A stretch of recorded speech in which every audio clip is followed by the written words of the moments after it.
I think before I open the session for questions, I've got a lot of very interesting questions. I'd like to give the floor to Dr. Mohammed Al-Eissa, who's the cultural attaché here in the States, to talk a little bit about the huge program that we have in the US. So Dr. Mohammed, if you can kindly just give us an idea. Okay, just going to be a brief idea. Assalamu alaikum. Thank you, Mr. Chairman. I'll just give you some information about myself. My name is Dr. Mohammed Al-Eissa. I have my master's degree from Indiana University, Bloomington, in educational technology, and I have my PhD in education and technology from Arizona State University. King Abdullah Scholarship Program is a multi-phased. Started in 2005. Currently, we have more than 46,000 Saudi students in the United States. Also, students in the USA, over 68,000 with their dependents. Students distributed all over the state. We have students even in Alaska. We have over 40 students in Alaska. We did, over the last 4 years, we signed an agreement with a medical school and teaching hospital. We have over 145 agreements with a medical school, and also we have 1,500 physicians all over the country. We have over 500 dentists, over 400 pharmacists. Also, we have over 185 Saudi Students Club in the country. King Abdullah Scholarship Program is a very unique program from a very unique person, King Abdullah. I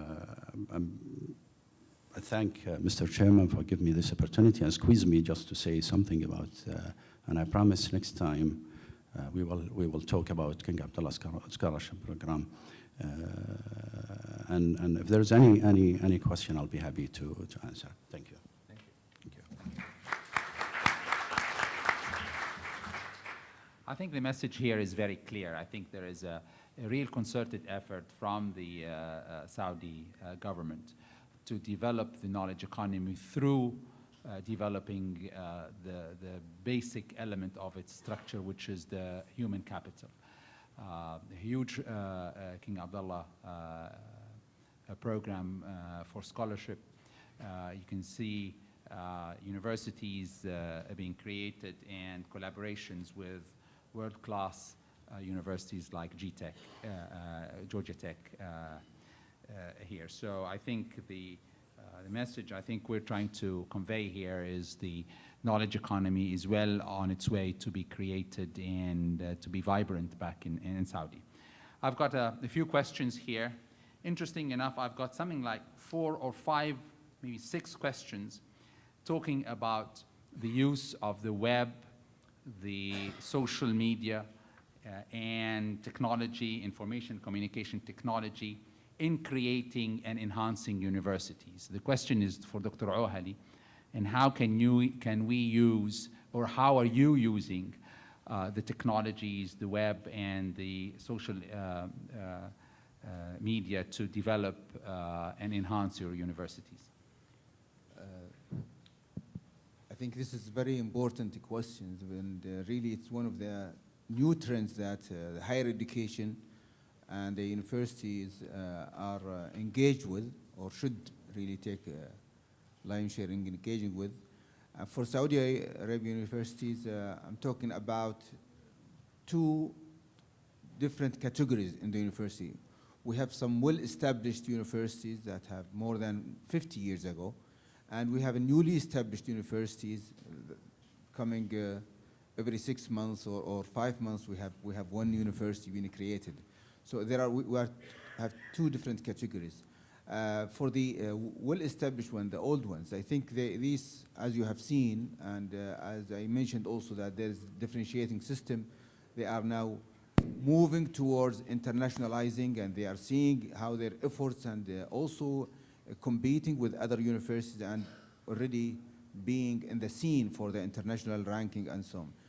Part of that for taking new technologies like the web, taking the e-learning is part of their curriculum, and not only just granting degrees for distance learning, which is a classical way of doing things, but also integrating the e-learning and the technology and the animations, and also improving the understanding and the learning process itself by utilizing this technology.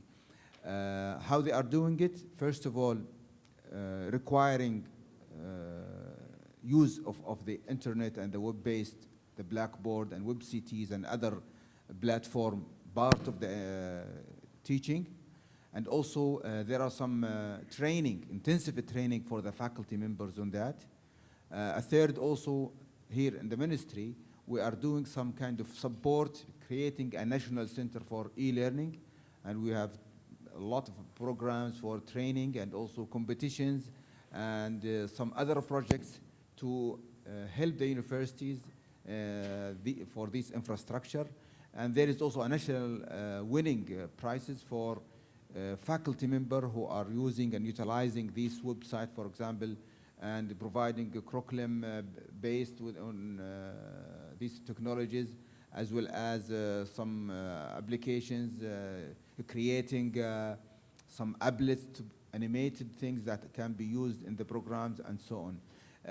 This is in one side. The other side, in terms of the social, the academic social networking between the students, submitting homeworks and communicating with their faculty through the internet, also uploading some of the homeworks within the network, within the web, and some other new applications that helping the student and encouraging the student to utilize fully these new technologies. Not to mention or not to forget about the other information that can student utilize by doing the careful and the clever searching through the web for getting the information. This is just glimpses of what we can mention here. Thank you. Thank you. Second question is for Steve. You've outlined cooperations with KAUST, with King Saud University, and big universities back in Saudi. How can Georgia Tech cooperate with young private colleges in Saudi Arabia? Or are you only interested in the big boys? No, it's a great question. And actually, you know what, I want to address the distance education piece just for 2 seconds. Would you please? Yes, thank you. And I think they'll amplify the points that have just been made. So within universities, there is a misconception that distance learning is low quality.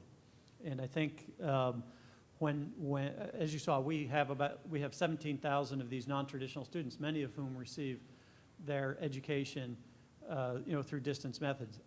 I don't yet mean to say that's a high quality experience yet for those students, but I think many of us in higher education think we are in front of a tsunami of advances in distance learning. And so I think the misconception that distance learning is going to be a lower quality experience, I think in the next few years will go away. And it sounds like you have many initiatives directed specifically for that, to change the experience of the students. As I said, and quite honestly, I'm not sure that the best innovations are coming from the universities. I think the innovations I've seen coming from the private sector, for-profit companies that are committed to a much higher quality distance learning experience. I suspect that the innovations will come from that sector as opposed to the universities. We have a high-priced, face-to-face touch model that's very expensive. Universities have traditionally tried to replicate that experience for students, i.e. high price. That's not the right model. The right model, at least what we hear over and over again for this middle class, and you quoted a statistic for this rising middle class that have this large need for high quality science and technology based education. The right price point that we hear is about $5,000. The major unit per year per student is the right price for that group to pay. Our price model is substantially higher than that. The three-lettered university in Massachusetts is 10 times that. And so I think those innovations will come from the private sector. Excellent. So that's, I think, the first thing. Second thing is we're certainly open to collaborating with any of the institutions. Those collaborations that we've gotten there, that we've described there, we are a bottom-up organization. We're driven by where it is our faculty tell us where to go. And so all of those collaborations that we've talked about really started from individual people with individual collaborations. And that's one of the reasons we're spending time, as much time as we can on the ground in the kingdom, is to build relationships, develop partnerships, and I think we're very open to partnering with whomever we have kind of the good fit, so that of course, win-win like partnerships. Excellent. So I guess on your next visit to Saudi, you would be open for a visit to one of these colleges. So Absolutely. My third question is for Dr. Al-Mizyad, and it's three questions in one. Two questions about nanoscience. What are your thoughts and interest in nanoscience? I know you have a good answer for that, and please elaborate on incentives and support for biotech support companies in the kingdom. For example, are there any innovative research and development grants? And the last question addresses, how do you see the role of Techno Valley in knowledge-based economy in Saudi Arabia? Good questions. I will start with the last. RTV, in my judgment, is the hope of King Saud University and the community and Saudi Arabia. The successful rate of growth that we have at RTV at King Saud University is very encouraging to those who are in questioning to move in. Should have no doubt that you will make it and you will do very well. In terms of the incentive, I'm going backward. Our leader, the rector, and the dynamic person, Abdullah Al-Uthman, is committed to provide all the resources in light of what the university could do within the framework of the Ministry of Higher Education, who's actually given a great support for the university, making all this possible. The minister, I remember when we opened all this, what we call the elements of the knowledge-based economy, the minister was so excited and delighted. The Minister of Higher Education came and just, it's like you have given him a nice present, opening all these things to not only for the faculty and students of the university, but also for the society. So the resources are there. Now, if we feel that what you are coming in with is going to be a win-win, we would be foolish not to take it. And the resources, I will not say they're unlimited, they are limited, but definitely they are there. There will be enough to get us moving in the right direction. We are creating an ecosystem that will allow the community to participate. We have some VCs now and with us on board, and we are on the right direction for the green economy. As for the nano, we are fortunate to have been granted the money to establish the King Abdullah Nano Center on campus at King Saud University.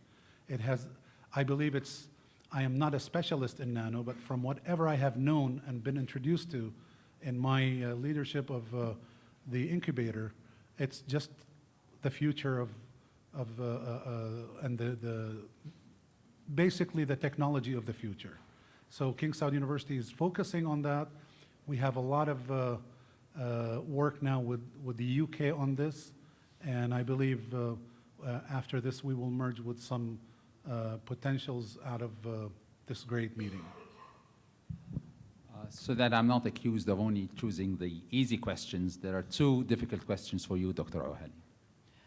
First one is about women empowerment. you stated that 56% of the university students are female. That's very encouraging. What specifically is being done to encourage this trend of empowering women to enter higher education and the knowledge society workforce? How successful have these types of efforts been? This is an important part of the empowerment and capitalizing on the human resources, male and female. But since the female having a lion's share, it's opening a new subject for them. Focusing on training also is very important. And the third thing is also leadership. Some of the skills and competencies that are maybe not having for the female an opportunity for them to learn from them. Now a lot of training and skill development programs are being instilled in all the universities, but in particular in Prince Noura University. As you know, Prince Noura is one, if it is not one largest university campus in the world for women.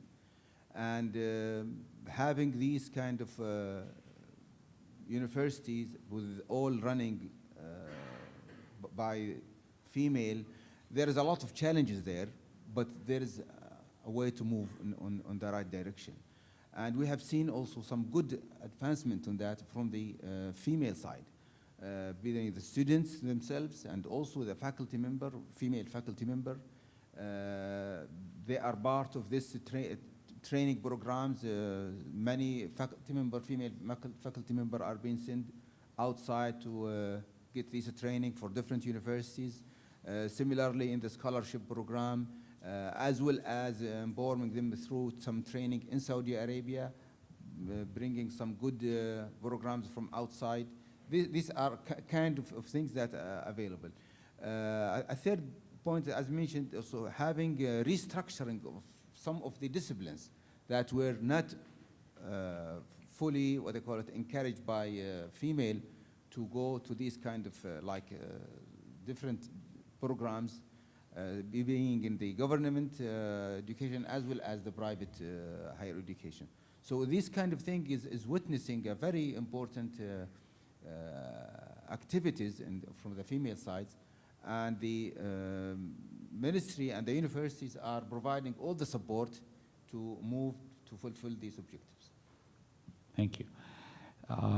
I want to end up by 3 quick questions, but first one to Steve. What is the value to Georgia Tech from its collaboration with the Saudi universities? What value have you gotten? Very, very clear. Access to the best people in particular disciplinary areas, access to infrastructure in those areas, like-minded students and faculty collaborating together to work on topics that we can't find here. So in the example of KFUPM, it's on signal processing for oil and gas exploration, how to develop more sophisticated techniques for analyzing what's under the ground. There's partners in Aramco, Schlumberger, KFUPM. The expertise that resides there doesn't reside anywhere else in the world. Our faculty go and find those folks and collaborate with them. Excellent, thank you.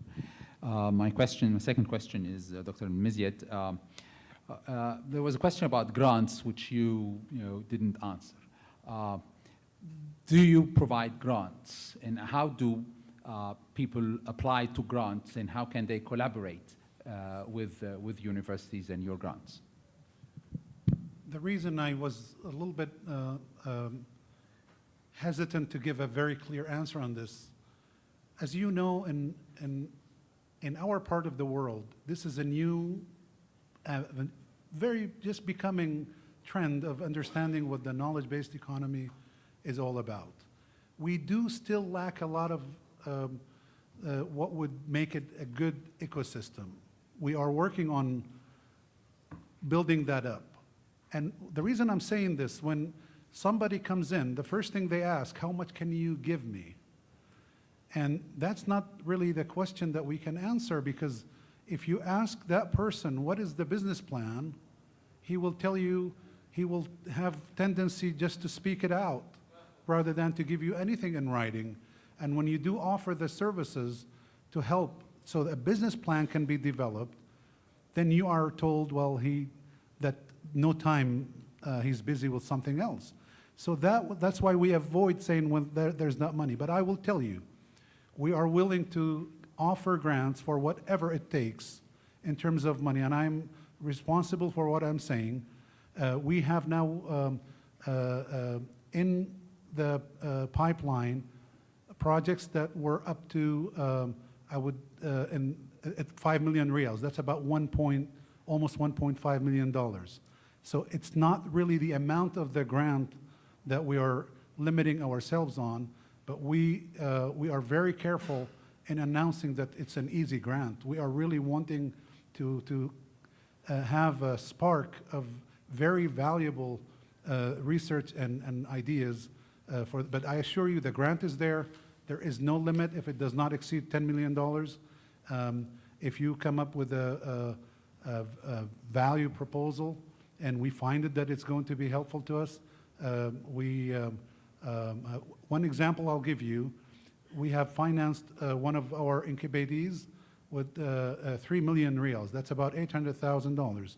Now the result is a company that is valued by a bank of 50 million reals. That's about $14 million. So that was a win-win situation for one of our graduates. We have in the pipeline 3 similar things. We are not seeking to make airplanes in the next 5 years, but we are seeking to ensure that we have the platform and the right infrastructure for the ecosystem whereby we can make an airplane of our kind maybe in 20 years from now.